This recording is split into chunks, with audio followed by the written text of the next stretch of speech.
Moi boas noites, señoras e señores. Benvidos a este tempo de tertulia aquí en Telelugo. Xoves, ás 10 da noite, pois aquí estamos para falar de cousas de Lugo, como sempre facemos en este programa, a tertulia. Lugo, cidade para vivir. Lugo, cidade para vivir pode ser un eslogan publicitario, un eslogan para promocionar a nosa cidade. Tamén se lle pode poñer un interrogante ao final da frase e entonces poden mudar tamén moitos pensamentos que conleva, que encerra esta frase. Lugo, cidade para vivir. De seguro que a nosa cidade ten cousas boas, incluso ten cousas moi boas, pero tamén estou convencido que ten cousas moi, pero que moi mellorables.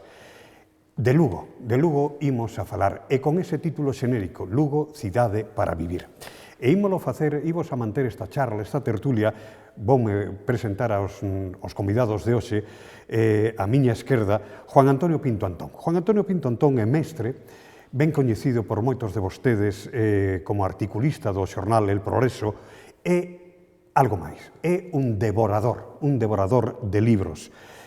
E aínda hai algo máis, o que máis lle gusta, confeso el, é a xente, é os ciudadanos, os homes e as mulleres que somos veciños nesta cidade. Juan Antonio Pinto Antón, que tal? Boa noite. Hola, boa noite. Benvido. Antonia Mujeriego Sauquillo, tamén amante de Lugo, sin ser de Lugo.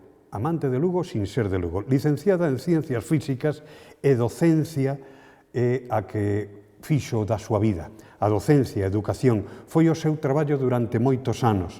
Centos de mozos e mozas, de rapaces e de rapazas de Lugo pasaron polas súas mans, polas súas aulas nas que impartía clases. Antonia Mujeriego, que tal? Boa noite, benvida. Pois moi buenas noches. E tamén, aquí á miña esquerda, máis preto de min, Alberto González Rodríguez, arquitecto de Lugo, responsable xunto cos seus compañeiros de GAU, Gabinete de Arquitectura e Urbanismo. É responsable a súa vez de moitas das obras que deixan a impronta das cousas ben feitas na nosa cidade, sensible coa cultura e coa conservación da historia. De seguro que é un dos temas dos que foi protagonista polo seu traballo tamén a salir neste tempo de tertulia. De principio, señoras e señores, cabilo eu que hai dous Lugos. Logo entraremos nas matizacións. Digo que hai dous Lugos.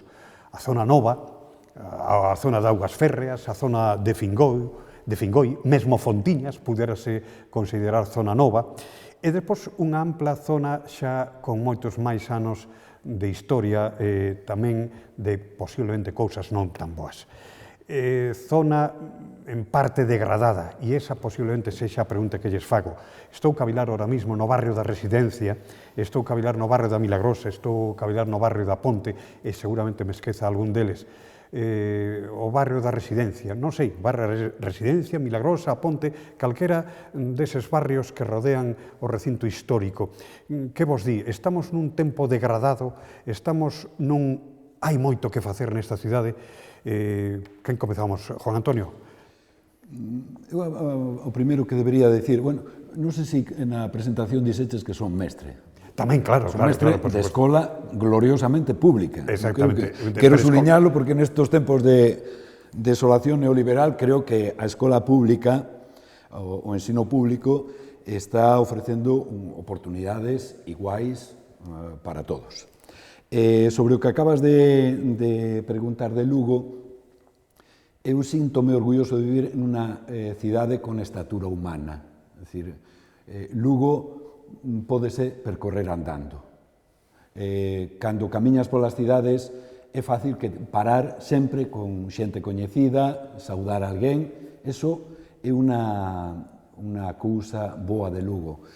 Pero tamén é certo que ás veces é unha cidade pouco vertebrada, ás veces rota.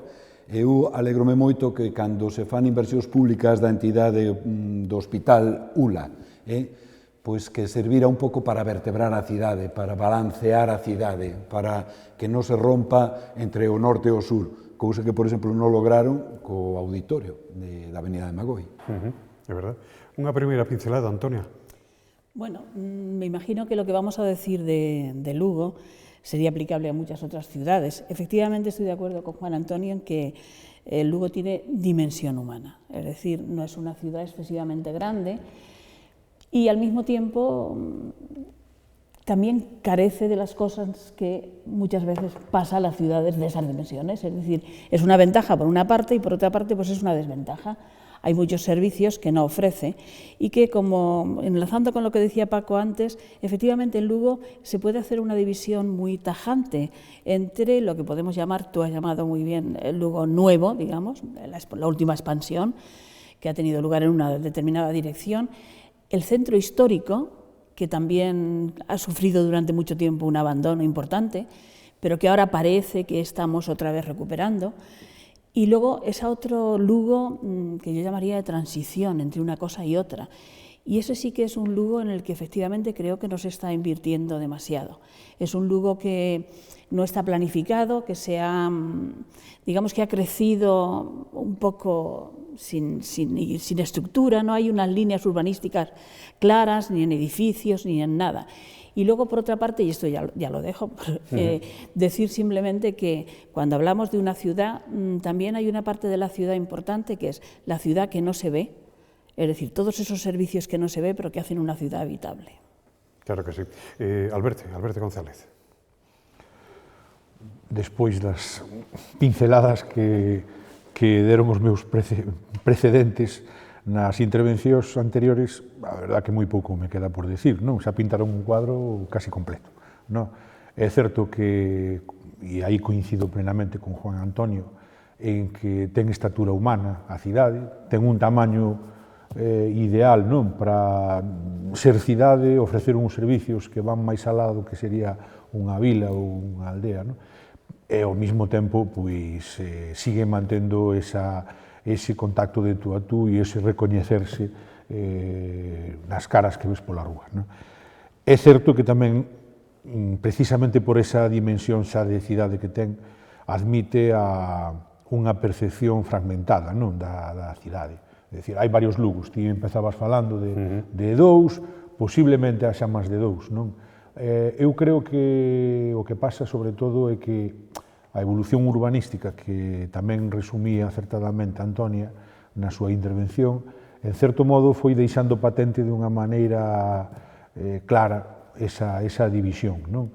Hai sobre todo unha zona que medrou ao redor desa gran expansión do que se chamou a aceña, impropiamente a aceña de Olga, e diso tamén ao mellor teríamos que falar das novas toponimias da cidade, que non respetan ni siquiera a historia da propia cidade do territorio no que se asenta.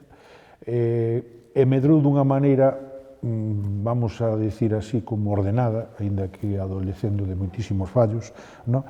E esa ampliación que ven desde os 90 para aquí, pois creou, creo que unha división importante con respecto ao resto da cidade, non?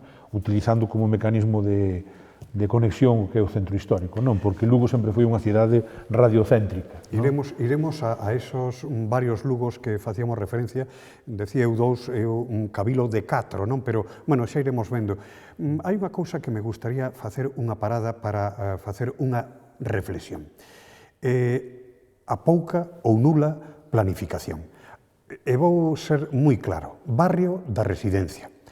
Dende fai moito tempo, cando estaba o hospital ali, sabíase que o hospital iba a desaparecer dali, iba a ir a outro sitio, foise onde está ahora mesmo, Novo, Ula, efectivamente, pero o único que se fixo foi deixar esmorecer. Desapareceu o hospital, desapareceron industrias, desapareceu hostelería, desapareceron comercios, e os veciños, lóxicamente, preocúpanse. E siguen a estar preocupados, e piden actividade. Que se pode facer no barrio da Residencia? E digo da Residencia, como pode ser ese exemplo, misturalo con outros barrios. Vedes que tamén é un barrio que esmorece? Ou que se pode facer políticamente, socialmente? Que hai que facer?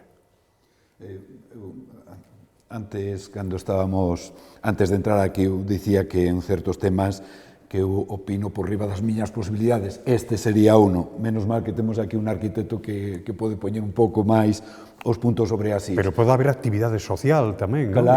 Claro que o abandono público deste barrio, desde que desaparece a Residencia, é sangrante.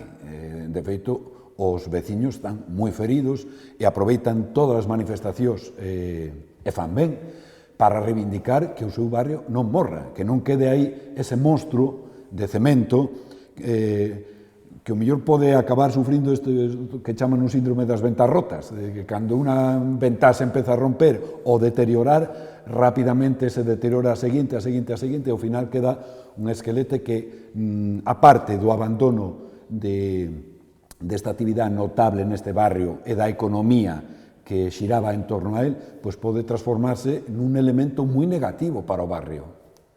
Antonia. No sé, es que efectivamente ese barrio en concreto, como ha tenido una época en que era un barrio boyante, porque claro, el hecho de que esté allí el hospital y todos los servicios y todos los negocios que había alrededor, ahora nota mucho el que eso no esté. Y entonces decimos que ese barrio está deprimido, que lo hemos dejado, pero es que hay otros que no los hemos cogido nunca. Es decir, yo no veo que haya una diferencia entre ese barrio y otros que hay. Estoy pensando ahora, por ejemplo, yendo por la avenida de La Coruña hacia la parte izquierda, hacia la Piringaya o por ahí, pues por ahí hay un barrio que... El barrio Feijóo. Es decir, claro, el Sagrado Corazón, es decir, esos barrios están igual. La única diferencia, en mi opinión, es que los vecinos ahí sí que notan la diferencia, porque antes estaban mejor. Entonces yo lo que creo es que es un mal de todo Lugo. Realmente lo único que podríamos decir que está en este momento medianamente boyante, por decirlo de alguna manera, sería el centro histórico, por aquello de la hostelería y demás, y la parte nueva por aquello de que es nueva, nada más. Pero es que la ciudad como tal ciudad pues necesita un impulso enorme. Podemos buscar culpables, ¿eh? Si hay que señalar co dedo culpables, tamén se pode. Bueno, los culpables somos todos, ¿eh? Sí, tamén é verdade. Cada uno aquí tiene su parte, ¿eh? Claro que sí. Alberto. Sí, eu creo que comparto bastante a opinión de Antonia en relación con este asunto. É dicir, lóxicamente, un barrio con unha dotación tan importante a escala provincial, non como era a antigua residencia sanitaria, xeneraba un movimento económico alrededor notable, non? Cando eso se vai, pois lóxicamente unha ausencia que se fai notar porque a actividade económica xiraba exclusivamente alrededor da existencia dese equipamento, non? Pero tamén é certo que outros barrios de Lugo onde a ausencia de calquera tipo de equipamento, vou me referir a Milagrosa, ou a Agro do Rolo, que xa sabes o meu interés pola zona, a Piringalla, que é a zona máis densamente poblada de todo Lugo, nunca tivo un equipamento de un certo empaque de escala municipal. Non? Define equipamento. Equipamento pois, sería unha instalación, un edificio ou un espacio, ¿no? Vinculado a unha actividade de uso e de titularidade pública. Entonces, que é o que hai en eses barrios que acabo de citar? Non hai, nin houbo nunca nada, ¿no? E iso remite moitísimo ao que ti falabas ao principio, ou achacabas ao principio, ¿no? A esa falta endémica de planificación que houbo, porque planificar, home, xa pasamos da etapa na que había que facer un plan, ¿no? É dicir, agora xa levamos desde o 69 con un plan en Lugo. Bueno, outra cousa sería ver como se aplica, como se cumple, ¿no? Pero é que ademais hai que tamén planificar con alcance estratégico, non só fixar aliñacións, é dicir, onde se edifica, tamén situar os equipamentos, e que cando haxa digamos, modificacións importantes na orde territorial, como poda ser a construción de un hospital de referencia supramunicipal, ¿no? Como é o ULA, que eso responda tamén a unha planificación, porque me dá a impresión de que co hospital, con este hospital do ULA, fíxose o mismo que se fixo tradicionalmente cos colexios nas vilas de toda Galicia, que se situaron donde o suelo era máis barato. Eso sí, no Quinto Pino, ¿no? Entonces, ao final, que vai medrar a cidade de Caralí? Ves como a falta de planificación explica o enorme lío, a enorme tangana que hai diariamente co tema dos aparcamentos. Entonces, que planificar non é solamente eso, non é solamente decir onde vai o edificio, que aliñacións levan as casas, que volumen, non. Como é o transporte público, onde se sitúan as zonas verdes, que equipamentos de tipo asistencial ou de tipo cultural ten que haber na zona, etc. etc. Juan Antonio, sí. Cando falabes do barrio da residencia, dos outros barrios, Sagrado Corazón, Feijóo, tal, eu estaba acordándome do barrio de Molenbeek na capital de Europa, en Bruselas. Bueno, un barrio, é unha cidade máis grande que Lugo, porque ten 100.000 habitantes, que empezou sendo o barrio dos traballadores, logo dos inmigrantes italianos e españoles, e finalmente dos marroquíes e turcos e así.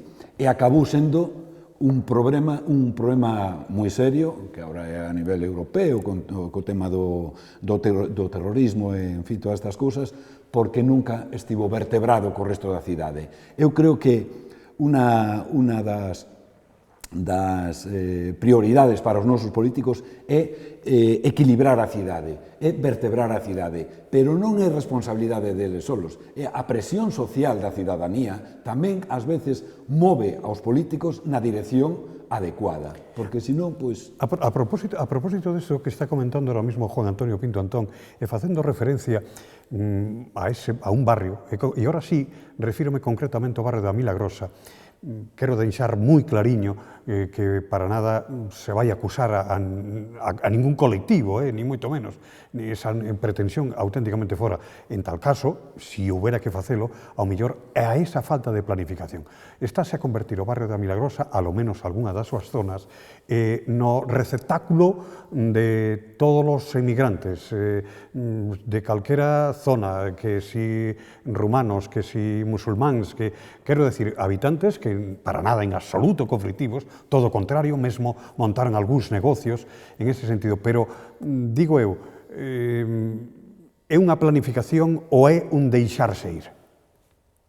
Home, é innegable que os valores das rendas sempre van orientando muitísimo o tipo de residentes, sobre todo cando son residentes como neste caso, non? Que viven en réxime de alugueiro, entón é normal que se acaben asentando mayoritariamente ali, primeiro porque hai unha bolsa de un parque inmobiliario en réxime de aluguer que xa, digamos, reclama clientes. Por outra parte, hai un réxime económico asequible, non, para as condicións desta xente. Entón, nese sentido, o mellor inicialmente sí que non había por parte de ninguén, nin foi algo planificado, non, que estivese ali ou que se fose concentrando, transformándose casi nun gueto, pois unha gran parte de poboación emigrante, non? O problema con todo isto eu creo que é sobre todo si esa falta de vertebración que tanto cita Juan Antonio e que está detrás moitas veces de todas estas cuestións, non, acabe derivando pois nun verdadeiro illamento social que ahora mismo, en concreto no caso que nos máis coñecemos polo noso traballo, que é no Agro do Rolo, que é onde se concentra ademais esa poboación, que poida derivar nunha guetificación, non, do entorno, en problemas sociais, non? Eso que é o que habería que estar atento e que os políticos foren precisamente o suficientemente avisados, non? E ademais con carácter de previsión e ir atallando ese problema.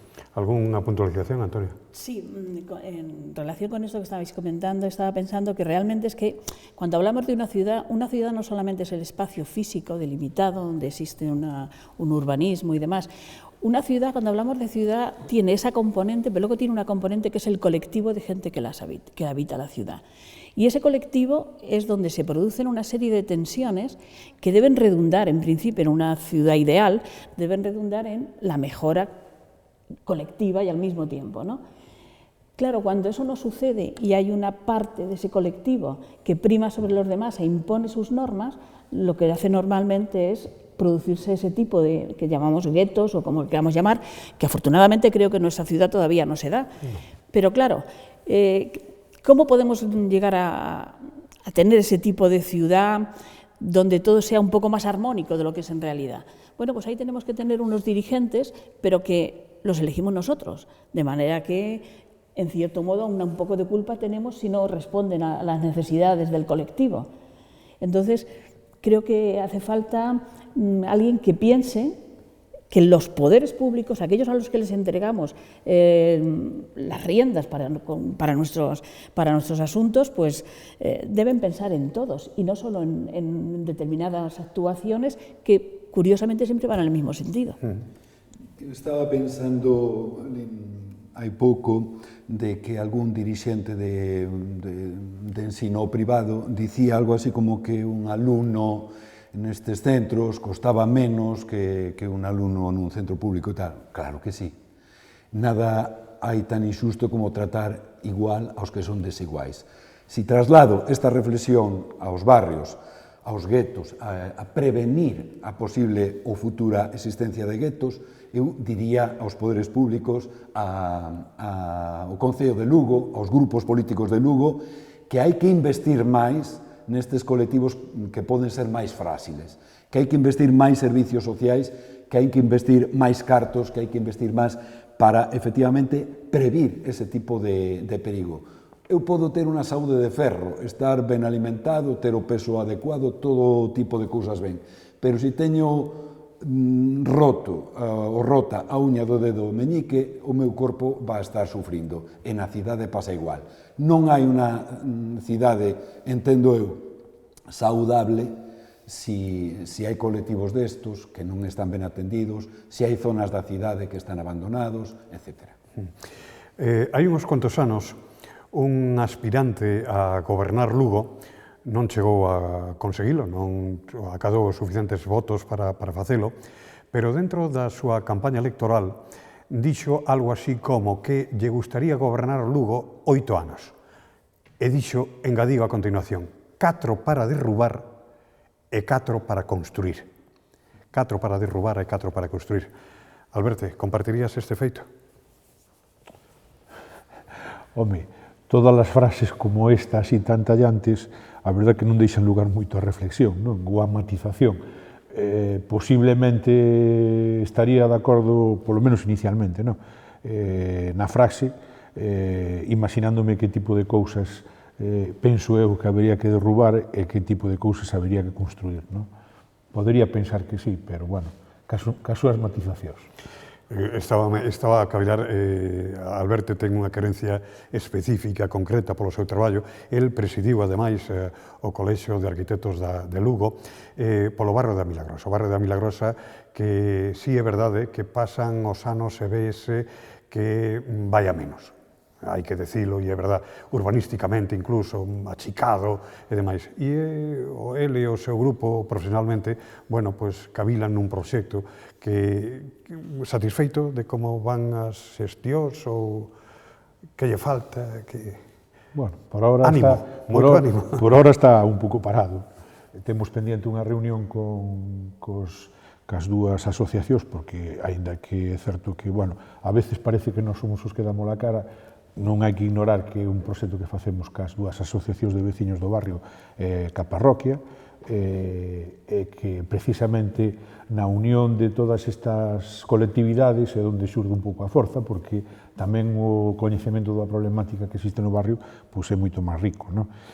Entonces, ahora mismo está parado porque temos pendiente esa reunión para ver como articular a petición de fondos para o novo plan de vivenda e, bueno, a ver se o retomamos agora antes do brao e volvemos outra vez a darlle. Antes de facer unha pausa, gustaríame solicitar tanto a Antonia como a Juan Antonio, mesmo Alberto, claro está, este é un programa de pinceladas, en definitiva, entrar a fondo en cada un dos barrios, en cada un dos problemas, do positivo que tamén de cada un dos barrios levaríanos non só todo o tempo que ocupa este espazo, sino moitos máis espazos. Por lo tanto, por eso, son pinceladas as que damos. A parte que algúns queren ver positiva, o Lugo novo, o Lugo que vai cara a Augas Férreas, cara ao Miño, cara ao río, onde vai o auditorio, etc. Que vos parece? Outro Lugo, que sí, que é verdad, outro Lugo, pero parece vos que vai ben encamiñado? A mí cústame un pouco repetirme neste tipo de cousas, pero creo, repito un pouco o que dicía antes, isto de equilibrar a cidade, para mí é fundamental porque unha cidade máis ou menos urbanísticamente ben trazada na zona sur é unha cidade caótica noutras zonas de barrios, é unha cidade desequilibrada. Ti dicías antes que citando a non sei que alcalde que necesitaba 4 anos para para derrubar e outros 4 para... O dos 8 anos está moi ben como tarefa política, pero deben ser tamén os nosos políticos máis humildes. A cidade permanece e os políticos, por definición, son interinos no poder. A mí moléstame moito esta especie de mito de Sísifo na construción da cidade. É dicir, estar levantando obras ou facendo unha obra, levantar a pedra hasta o cumio e logo volta a caer e empezar outra vez desde cero. No, os políticos non son tan importantes, son servidores da cidade. Antonia. Bueno, pues respecto a este nuevo Lugo, me parece que es un Lugo, pues es nuevo, claro, más bonito, digamos, tiene las calles más rectas, algunas, porque hay algunas zonas que no, las calles más rectas, más anchas, hay más arbolitos, pero a mí me parece que con respecto a lo que yo pienso que debe ser de la ciudad es lo mismo, porque realmente es un barrio donde la gente no vive. Cuando yo digo que la gente viva al barrio, es que no solamente es el barrio donde tiene su casa y el sitio donde guarda el coche, sino que es barrios que se viven. Y yo cuando paseo a veces por esa zona, no veo que se viva esos barrios. Lo veo igual que los otros, pero bueno, más nuevos, más ricos. Falta un cine, falta un comercio... Falta todo, sí. Falta la vida del barrio, por lo menos para mí, que tampoco... Foi unha pena que non se aproveitase unha situación tan privilexiada como era a topografía. Mira, hoxe precisamente estaba mirando no estudio cos compañeros unha serie de fotos antiguas do balneario, non? Desde os anos 10 para aquí, onde ves todas esas lombas do Garañón, do Baliño, como se chamaba aquelo, onde hai unha rúa que recoñeza toda esa toponimia. O agro do Baliño, informaba do que era aquelo, non? Bueno, a verdad que dices ti que, ou manifestas a túa opinión do que che parece máis bonito, non? Eu, sin embargo, non teño unha opinión tan axustada. Con toda a desfeita que supuxo a ampliación de Lugo cara ao norte, sin embargo, ten un uso do espacio público muitísimo máis rico que o que ten toda esta zona de aquí, non? Iso ten un pouco que ver tamén co tipo de ordenación que se fixo, non? En bloques illados que non xeneran un espacio público agradecido. Menos mal que se foron conservando algunhas das numerosas carballeiras que había ali, que iso ainda lle deu un pouco de calidade a toda esa zona verde, que queda residual, non? Entre bloques. Pero realmente, desde o punto de vista do diseño urbano, é certo que non deixa de ser unha pequena cidade de dormitorio con algún tipo de servicio, menos mal que podes ir andando hasta o centro. Falando de carballeiras, se xa facemos unha pausa, eu sei dun namorado desa carballeira, como é Juan Antonio Pinto Antón, salvo un día ao ano. Sí. Sí, isto ten máis importancia, quizá por dous aspectos. Primeiro, porque é unha mal chamada festa universitaria. Eu sosteño que a Universidade de Lugo vive de costas á cidade. Non só os estudiantes, sino tamén o profesorado.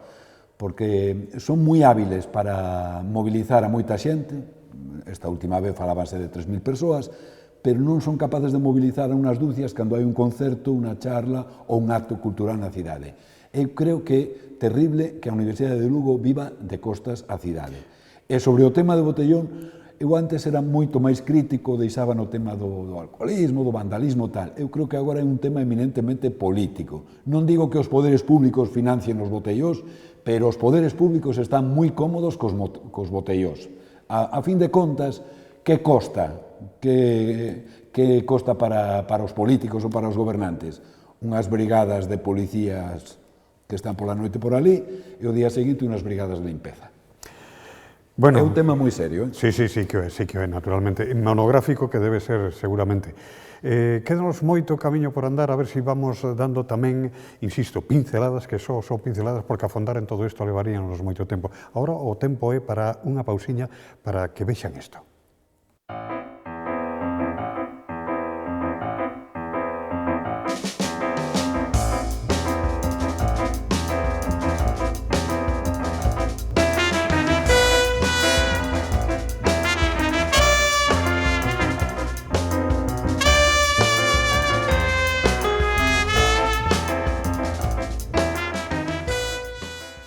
Xa estamos aquí de novo, estamos a falar de Lugo.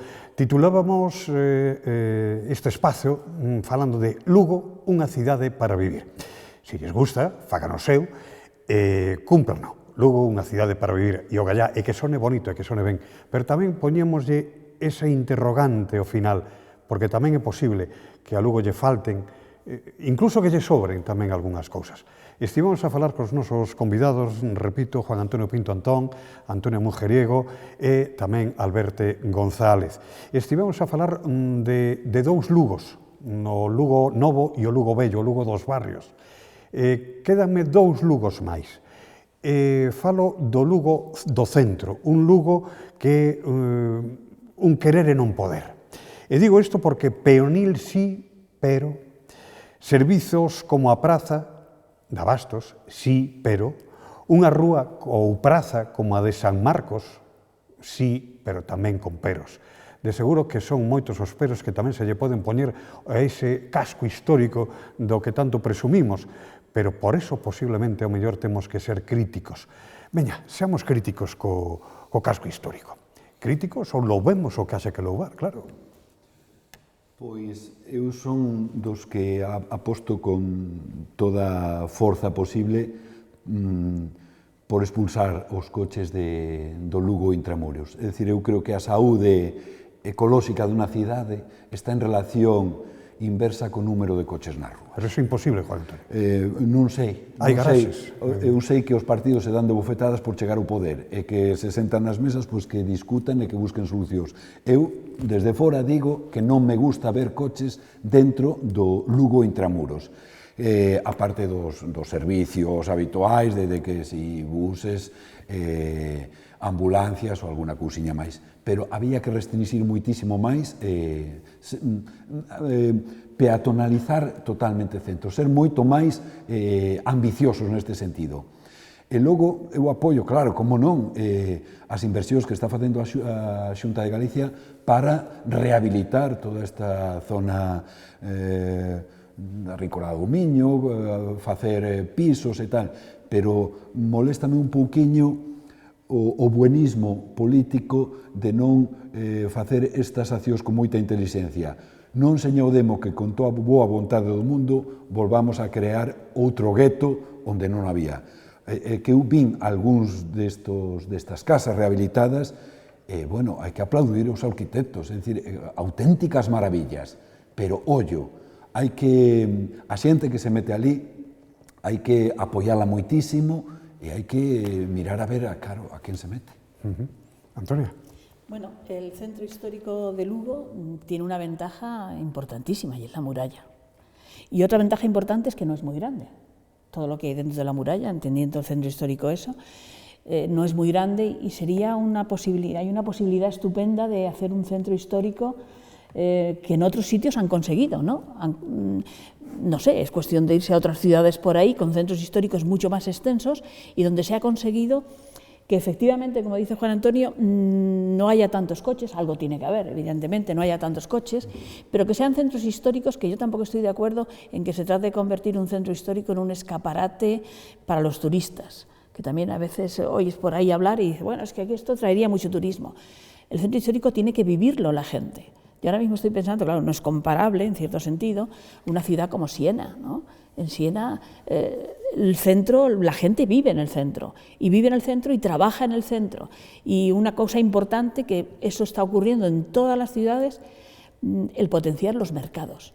Aquí se llama de la Plaza de Abastos y es una cosa como que, no sé, está ahí, pero ahora mismo yo, por ejemplo, vas a Valencia y vas al Mercado Central Valencia y ya es que van los turistas a verlo.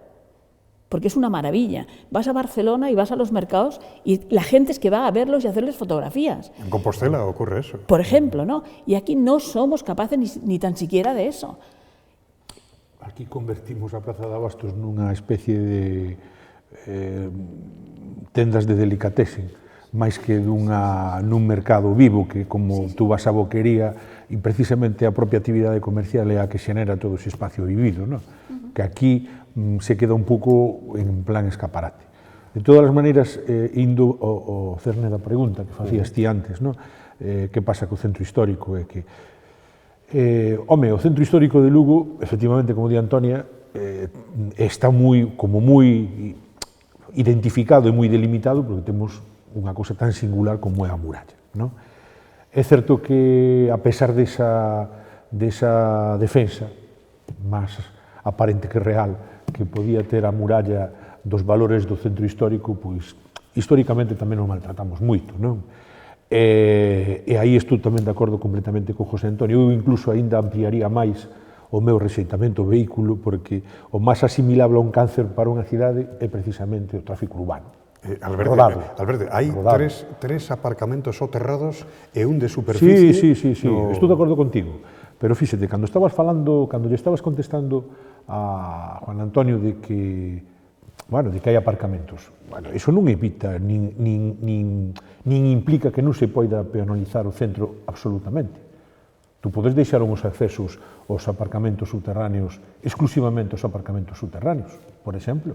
Pódense vincular precisamente a esa renovación vital que demandaba a Praza de Abastos, non? E as prazas tamén as podes deixar. De feito, as rúas teñen que quedar operativas para os vehículos que teñen que sair, ten que entrar un coche de reparto ou un coche de bombeiros. Pero iso non quere decir que tú collas e digas, bueno, que aparque todo o mundo. Eu son usuario dos aparcamentos do centro, o sea, os recoñezo. Pero precisamente por iso sabes o que hai de realidade aí, é dicir, do que supón de intromisión e de ocupación abusiva do espacio público do coche. Non opino, constato feitos. A rúa peonil con máis tráfico posiblemente do mundo é a Rúa Progreso. Ou non? Pois, seguramente sí, por eso estábamos dicindo da pertinencia de restringir moito o tráfico. Volvendo outra vez ao centro, eu creo que é importantísimo esta labor que se está facendo de rehabilitar as pedras, rehabilitar as rúas, pero tamén é importante rehabilitar a xente no centro. É dicir, porque teño visto, por exemplo, na Praza Maior, é que non vive xente, en Santo Domingo non vive xente, na Reña apenas vive xente. É dicir, eu teño a experiencia de algún día de verán, un sábado ás 11 da noite, paseando pola Rúa do Progreso e escoitarnos os nosos propios pasos. Aquí nos asesinan e non nos enteramos. É dicir, non hai xente no centro. E é importante meter xente no Lugo histórico, pero meter xente con intelixencia, como dicía antes, meter estudantes, meter pareas novas, meter inmigrantes e meter servicios sociais para axudar a esta xente. Porque resulta que agora, despois destas rehabilitacións que costaron moitísimos cartos, pois, a crise volve a encher de prostitutas certos barrios de Lugo, espantando a negocios ou a outra xente que podía estar por ali. E iso é terrible. A propósito desta intervención de Juan Antonio Pinto Antón, como dato, creo que non me trabuco en nada, censados no centro de Lugo, no casco histórico, no que rodea as murallas, non chega a 2000 veciños. É unha cantidade francamente ridícula, unha cantidade moi pequena, non chega a 2000 veciños. Plan de mobilidade. É algo que vimos escoitando desde fai non sei cantos anos. Cada partido político que se presenta a unhas eleccións trae o seu. Pero non se poñen en marcha. Alberto, que hai que facer? Home, o primeiro é vontade política. Se non hai vontade política, e cando digo vontade política digo de todos os partidos, porque todos os partidos que están representados no Concello de Lugo todos falaron, algunha vez, sobre a mobilidade en Lugo, pero ningún demostrou coñecemento sobre eso. Solo algunha que outra anécdota e algunha que outra idea feliz, pero non hai un coñecemento. A mobilidade é un concepto suficientemente complexo e amplio como para dedicarlle moito máis que unhas declaracións fora de lugar nun pleno ou na prensa. Entón, cal é o problema da mobilidade en Lugo? Primeiro, que non hai unha idea de cidade, que é o que queremos facer con Lugo, o que comentaba antes Juan Antonio. É dicir, como queremos non podemos deslindar ou separar, mellor dito, a resolución dun problema como a mobilidade do que queremos facer no centro histórico en canto á peonalización, porque que as rúas poidan ser só usadas por peóns tamén implica falar de mobilidade, aparte da recualificación que iso poida supoñer do espacio público, non? E despois, como ligas eso co transporte público, cas súas paradas, frecuencias, ca situación dos distintos equipamentos na cidade que permitan pois un uso máis ou menos racional, esa vertebración da que fala tanto Juan Antonio, que é unha palabra que é moi acaída para este concepto, non? Pero é que che digo ademais un dato concreto que saiu na prensa. Un enxeñero de camiños daqui de Lugo, moi versado en temas de mobilidade, sobre todo mobilidade ciclista, fixe un plan para a cidade de Lugo relacionado con todo iso, presentado ademais na época do Orozco, xa hai uns cantos anos. Está metido nunha gaveta e non se sabe nada máis dele. Intentouse mobilizar un pouquiño este ano, pero o único que provocou foi 4 ou 5 reaccións dos distintos partidos políticos como para situarse no debate, pero ningunha reflexión. E aí seguimos. É dicir, saíu precisamente Piñeiro, o concelleiro de Urbanismo, falando, creo recordar, de que iba a facer un carril bici. Non sei cantos kilómetros. Sí, un carril bici pola Ronda das Fontiñas. Dice, pero vamos a ver, como vamos a facer un carril bici? O sea, ao final as comunicacións son redes, é dicir, todo iso ten que estar mallado nos dous sentidos da palabra. É dicir, que funcione como unha rede e que teña ben feito. Non? Se tú fas un carril bici como aquel famoso carril bici que fixera Joaquín García Díaz, que había que ter peito para meterse na bicicleta por ali, por Ramón Ferreiro, é que non ten xeito ningún, iso é simplemente vestilo santo, pero non responder a unha realidade.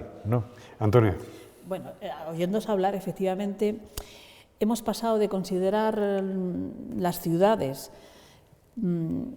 hechas para los coches, porque realmente es así, porque has estado pensando, cuando hablabas de la avenida das Fontiñas, si lo piensas bien, tenemos un carril en cada sentido, pero en cada una de esas vías, de cada sentido, hay tramos en que incluso hay 3 en cada sentido, con dos aparcamentos. Pero solamente hay un carril de circulación para un sentido y lo demás es para aparcar coches. Sí. Y luego las aceras enormes.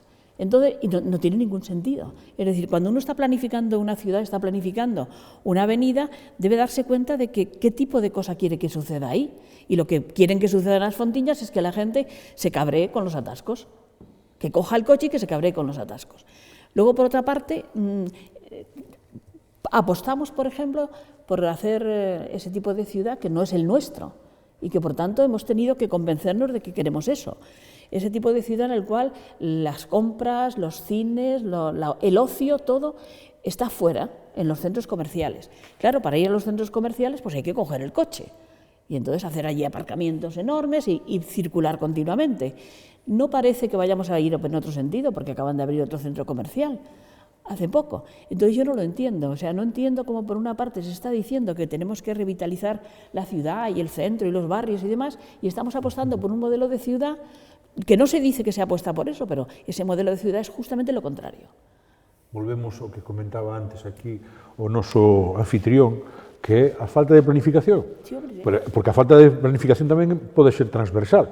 É dicir, falta planificación urbanística, falta planificación da mobilidade, falta planificación hasta creo que das mentes pensantes, como diría Juan Antonio, de aquí desta cidade, non? Que reclamen unha cidade máis vertebrada, non? Bueno, yo creo que la solución sería, como hay ciudades por ahí que funcionan de otra manera, sería ir allí y vivir un tiempo en aquella ciudad. Los responsables, oye, yo les pagaría mandar entre a corporación becada. No, toda la corporación no, no. Por ahí, vámonos. Déjate de historia. vámonos achegando a quen ten que facer precisamente as cousas. Insisto que posiblemente moi atentos, moita atención están a prestar os mandamases desta cidade, os que gobernan, en definitiva. Mandar non sei se mandan, pero si gobernan ou daquela maneira, non? Juan Antonio.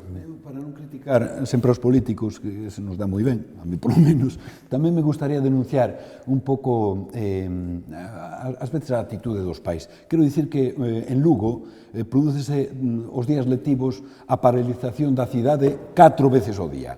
E isto é polo matonismo dos pais que insisten en levar aos nenos co seu coche ata a porta do centro, aparcando indebidamente onde non deben, por riba das aceras, cubrindo espazos, pasos de peóns, etc.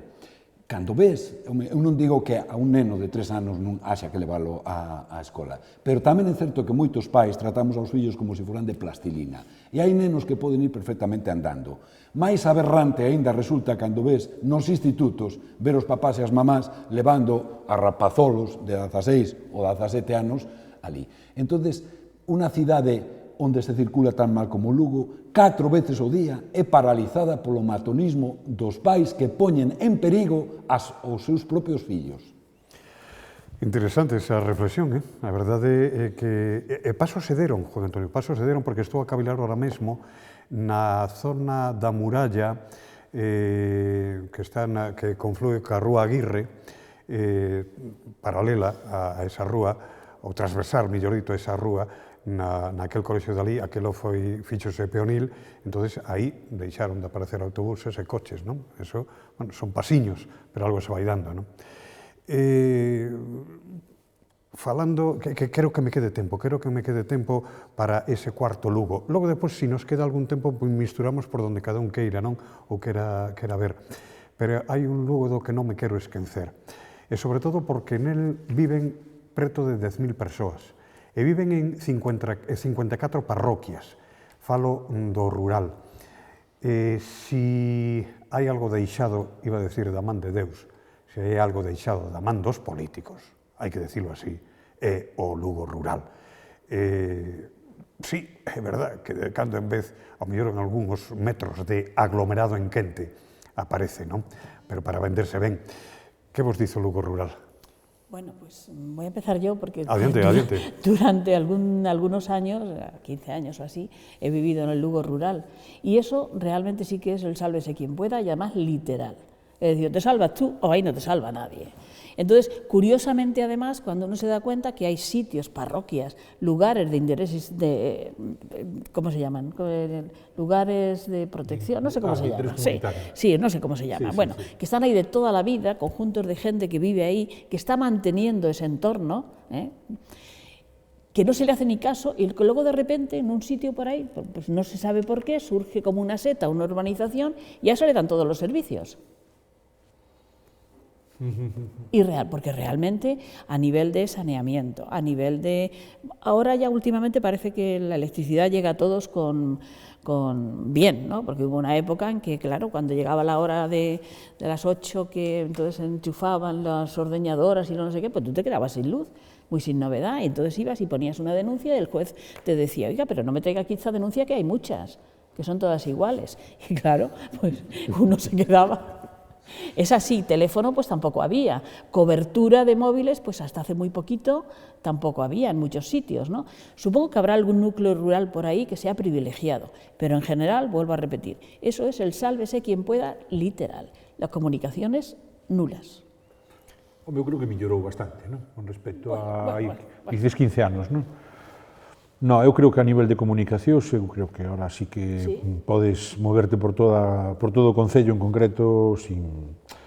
Non sei a nivel de, por exemplo, que dices de determinados servicios como telefonía ou abastecemento de auga, saneamento, que efectivamente aí pode haber bastantes diferencias, sobre todo pola zona norte, cara Castro Verde, por aí seguramente casa, sí. A 5 kilómetros de Lugo. Sí, seguramente.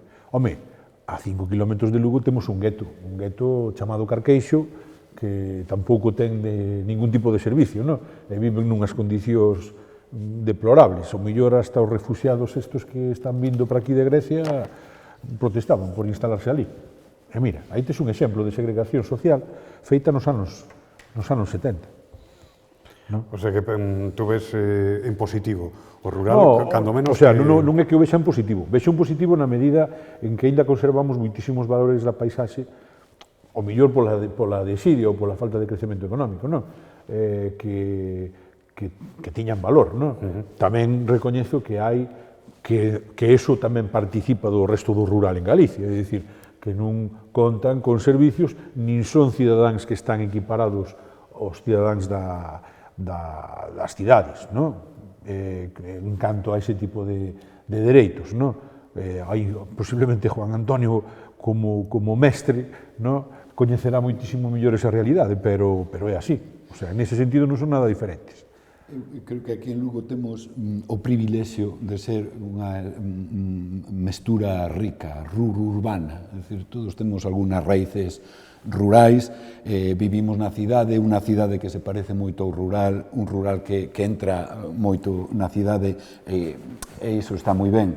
Eu tiña un sociólogo amigo que definía os galegos, que decir, temos un modo de vivir, unha maneira de falar, un xeito de ocupar o territorio. Ocupar o territorio é importantísimo, porque se o baleiramos de xente, en Galicia estamos baleirando o rural de xente, inmediatamente o está ocupando outro tipo de matonismo, o matonismo de eucalipto, é dicir, que menos xente e máis eucalipto. Sí que hai que atender o rural, porque era unha forma que nos definía. E aquí en Lugo, carai, que estamos aquí a poucos kilómetros, é dicir... Rururbana. Gustoume, está ben, claro que sí. Estamos xa... Digo urbana porque, home, sí, no. hasta no centro de nas hortas que está... Vívase donde se viva, bueno, pues dá unhos pasiños e xa se atopa... Debes ter vos hoxe en día... Incluso, por aí, os xabaríns. Exactamente. Sí, é verdad. Xabaríns de 4 patas, non de 2 patas como os que ve Juan Antonio na festa da Carballeira. Bueno. Que ese sí que fozan, No, eses fozan tamén, non? Son outro tipo de porcos que define algún escritor, porcos de pé. Sí, efectivamente. Con perdón. Estamos xa na reta final, entonces quédame poñer, digamos, ese examen. Examen que tamén lles pido a vostedes que nos están a ver e escoitar, que tamén se fagan, ante a pregunta que lles vou a facer aos contertulios que están hoxe con nos, que tamén se fagan vostedes a mesma pregunta. Si vostedes mandasen na cidade, que lles gustaría facer? O sea, a min gustaríame, eu falar, digo, bueno, pois que se fixera, que sei eu, unha piscina, eu que sei, na Praza Maior, por decir algo, non? Entón, a pregunta vai dirixida aos contertulios, pero tamén fáganse vostedes a pregunta. Que obras serían tan necesarias, Juan Antonio, para esta cidade e que ademais non debería tardar? Unha obra que che gustaría que se fixera? Eu, a idea de... dices como obras novas ou algo así. Que lle falta a esta cidade, que para complementala, que decir, bueno, pois falta o Museo da Romanización no centro de Lugo, faltalle que o auditorio estuvera noutro sitio, que sei o que che gustaría para esta cidade que non ten? Eu o que dixe no principio, é dicir, ter unha cidade equilibrada, ter unha cidade que non este rota, é dicir, ter unha universidade que non viva de costas á cidade, sino que viva integrada na cidade. Ese tipo de cousiñas. Antonia. Bueno, pues yo me gustaría que, eso es más factible, seguramente, que se rehabilite el centro histórico y que viva la gente en el centro histórico, pero que no sea gente que solo sean jóvenes o que solo sean emigrantes, o que sea de todo, es decir, que haya familias, que haya gente de toda edad y condición en esa zona. Alberto. Pois eu, aínda sendo máis concreto que Juan Antonio, que a propia Antonia, eu diría que hai que rehabilitar os barrios. O centro tamén hai que rehabilitalo, pero xa foi obxecto de moitísimas obras, e aínda necesita máis. Pero eu creo que, precisamente nese afán de vertebrar que temos todos hoxe, pois hai que rehabilitar os barrios. E, ademais, que se pode facer con pouco diñeiro. Non necesitamos facer grandes investimentos para iso. E rehabilitar os barrios significa non só pintar as casas, tamén recualificar o espacio público, ofrecerlles a xente espacios onde falar, onde recoñecerse como cidadáns, precisamente, no espacio público, é onde hai que facer. Decía eu que era o remate, tamén pido brevedade, pero esquecíaseme unha desas obras que tanto tardou e que tanta añoranza tivemos moitos, non, cando desapareceu o Gran Teatro, da chamada Rúa do Teatro, ahora mesmo, que non ten. Se todo vai normal, de aquí a non moito tempo, abrirá as súas portas o Auditorio de Lugo, o Auditorio de Fingoi. A pregunta que fago é moi simple, moi sinxela, e disculpen a definición, pero creo que van a entender perfectamente vostedes. Un gran marrón para o Concello de Lugo? Claro, é dicir que a obra arquitectónica, bueno, ahora xa está feita, están os cartos invertidos, supoño que será magnífica por dentro, grandes arquitectos diseñarían eses espazos, e agora queda de encher de contido. E logo de sementar este virus da cultura, da ansia de saber na xente, é dicir, porque se a xente non ten pasión pola cultura, pasión por participar nos actos culturais, pois non lograremos encher un espacio que é moi importante para a cidade e que, desde logo, costou moitos cartos e mantelo aberto supoño que costará máis cartos. Antonia. Pues más o menos igual, es decir, eso nos ha costado sangre, sudor y lágrimas, y mucho dinero, mucho tiempo, y ahora ya lo tenemos. Entonces ahora lo que necesitamos es una política cultural que esté a la altura, porque si no nos va a pasar como lo de los aeropuertos sin aviones, ¿no? Entonces ahora tenemos un edificio, pero hay que efectivamente dotarlo de... Como a cultura de Santiago, que por agora ejemplo, está con andames outra vez, por caen as ejemplo, lousas. por ejemplo. A ver, Alberto González. Eu vou ser un pouco máis pesimista. Primeiro, polas túas excesivas previsións, xa vendendo a pel do oso antes de casalo, porque, aínda que o edificio está rematado por fora, non está equipado por dentro. A eso me refiro. Entonces, equipado, quero decir que lle faltan os micrófonos, lle faltan instalacións. Claro, pero a eso me refiro. Eso son, creo que, 7 millóns de euros, creo. Pero con ese... É dicir, que non o temos rematado. Esa é a primeira constatación. Claro, claro. A segunda, eu creo que tampouco hai unha idea clara do que se quere facer con el, e aí vinculo ese marrón que ti comentabas, non pro Concello. Lóxicamente, iso vai implicar máis traballo para alguén. Haberá que escoller, como ben demandamos todos, non? Sobre todo Antonia, haberá que escoller a uns políticos que realmente teñan vontade de traballar, de ter ideas para que o auditorio final pues teña vida, porque se o final é simplemente un contedor moi bonito que queda aí moi ben para darlle un pouco de vida a un espacio urbano determinado, pero non ten outra función, pois apague e vámonos, non? Sí, Antonio, Juan Antonio, sí. Eu creo que a cultura é moi cara, investir en cultura é moi caro, pero é que a incultura é carísima. Falo desto porque o que está pasando, por exemplo, agora en Europa, nestos problemas de terrorismo, Molenbeek, que citaba antes en Bruselas e tal, dicía, hai que investir en seguridade, hai que investir máis en policía, cada euro que se invista en seguridade e en policía, hai que investirlo tamén en cultura. E en Lugo igual, a cultura é moi cara, pero que a cultura é insoportablemente cara. Pois sí, algo que compartimos tamén posiblemente. Gustaríanos que vostedes tamén o fixeran. Posiblemente unha das millores inversións que se podan facer para repousar esas ansias de medrar, pois é invertir en cultura. Eso compartímoslo, naturalmente que sí. Xa lles dixen, eran só pinceladas, quedannos tantas cousas que falar de Lugo, cavilamos que Lugo é unha cidade pequena. Non é tanto, porque hai moito que mergullarse en todas estas cousas.